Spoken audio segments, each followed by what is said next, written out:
Sebastien, thank you very much for joining Energy Live News. I would like to start with the recent G7 summit that was in Cornwall. We saw a recent installation titled Mount Recycle More, with leaders' faces made from electronic waste. And I would like to start and ask you, how important do you think that it is for the UK to have stricter policies in place to tackle this issue? I think it is really, really fundamental. It's not different issues there. People tend to look at it as, oh, just another plastic. And it's not. Because to start with, like for the plastic, we've got a mountain, people call it a tsunami of waste, which we need to get rid of. But it's not only that. It's also that in this case, we have a source of material which is fundamental for the economy. So in a nutshell, we've got different aspects to tackle. We've got the environment issue, which we need to tidy up, and we need to stop sending things in other places. We've got a business issue, which is, in fact, we need to keep that at home where the material can actually be recycled, so we don't depend on other countries. And we also got the toxicity issue, which is also something that we know most of those materials, the way they're dealt with, particularly not in UK, can be really compromising for individual too. So it's really something rather important. Keeping in mind, when I talk about source of material, I'm talking about material which would be recycled in a better way for businesses, but also some of these material are now critical raw material. So we're running on empty with those material. So we need to recycle them in the proper way instead of keeping on putting them out of the earth. I have read some of your research, and you're suggesting that probably bioleaching can provide the UK or probably any country with a way that microbes are used to clean up all this toxic electronic waste in an efficient way. Is that right? Correct. I think the bioleaching is something that whenever I talk about it, people get all excited because it sounds very, paradoxically, it sounds very futuristic, is that you use your microorganism, your bacteria or your fungi, to actually pick up the metal. But this is something which is not new. I mean, it's something that, first of all, industry, like the mining industry, has been using it since the early 40s in South Africa to start with, and then all over the world. For the mining, they use actually microorganisms to pick up metal from ores. But this is something which has been on for billions of years. That's what microorganisms do. It's very simple. In a nutshell, your bacteria to breathe, to metabolize, needs to pick up some electrons in a nutshell. And the way to do that, if you give those bacteria iron, for example, the bacteria will oxidize iron to survive. And iron, once iron is oxidized, the new form of iron will oxidize some of the metal which are around, for example, the copper, which in due course get oxidized. So instead of being solid, it becomes solubilized in a solution. And that's, well, there are different sort of variants of that methodology, but that's what it's about. So in a nutshell, the bacteria simply oxidize the metal, so the metal gets in solution. And then it's up to us to recuperate the metal from the solution. So it's quite simple, quite straightforward. And I think the important thing is that the method we're using nowadays to recycle metal, there's a different issue with that. On the one hand, all of them are either using a lot of energy inputs, they're melting and burning, or they're using toxic chemicals. So in both cases, the carbon footprint is really bad and the environment is compromised. With microorganism, the bacteria we use, they're non-toxic. Everything is done at maximum 37 degrees. So it's something which is really environmentally friendly. We don't produce a nasty chemical.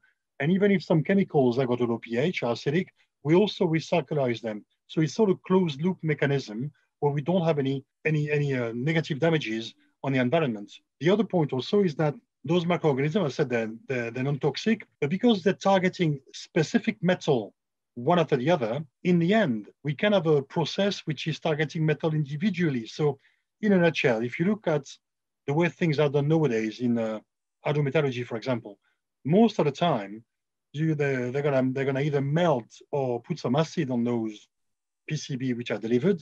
And in a nutshell, there'll be few metal will be extracted, but most of it will end up as an alloy, as a big mixture that then is very difficult to find any use for. In our case, we devising a mechanism specific to each metal so that in the end of the process, the metal is highly purified and can be recycled in many different supply chain. So not only we're not threatening as an environment point of view, but also it's a much better approach for any businesses. Especially in the UK, I would like to ask you at which stage is these new technologies, this bioleaching. I mean, do you think that this process can be scaled in order to tackle large amounts of electronic waste that are being generated here in the country? One of the issues in innovation is that there's always that idea that you come up with a new idea, so you want to wipe out everything which is existing and replace by a new approach, which is going to cost a massive investment. And that's what scares people off.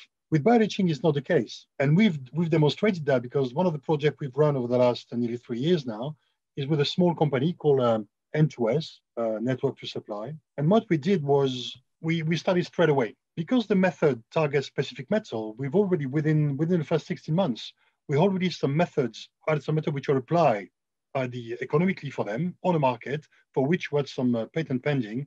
So straight away on specific metal, we already got the method into place. Now, of course, when people are asked the question, or when will we be able to recycle a complete PCBs, again, because the method directs specific metal, it will take a bit longer.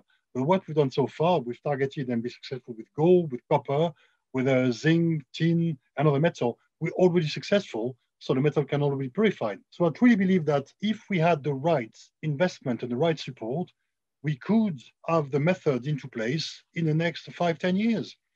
The idea is that I'm not trying also to replace completely the hydrometallurgy industry or the pyrometallurgy industry. I'm just trying to work with them so that we can join our effort together, having bioleaching part of existing methods and slowly replacing the so-called nasty method by better methods. That's the idea, working together. This is how we can really replace that. And if we look at, as you just said, scaling up, just simply looking at what the mining industry has been doing over the last 60 years, this is already scaled up.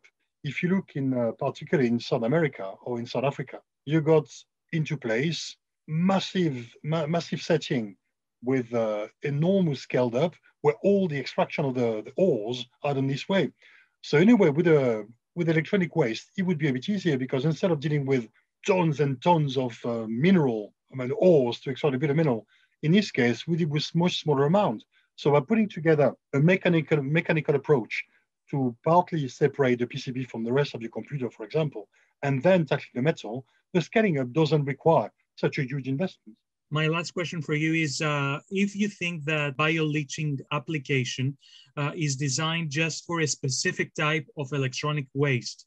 I mean, is this process better applied to mobile phones, to mobile devices, to computers, or something like that? That's a very good question, because in fact, so we started it. The first industrial application was relating to PCB, because that's what the company was doing. But in the meantime, now we've started with electric vehicle batteries, which is even a stronger application. We start to target solar panels. We've already target working with mobile phones. So now the idea of bioleaching is really a methodology which targets metal.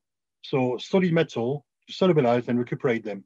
Now, whichever method will be upstream, where we decide to dismantle computers or fridges or whatever it is, that's a different matter. The point is, no, you're right. Bioleaching can be applied to any source of material that contains solid metal you want to extract.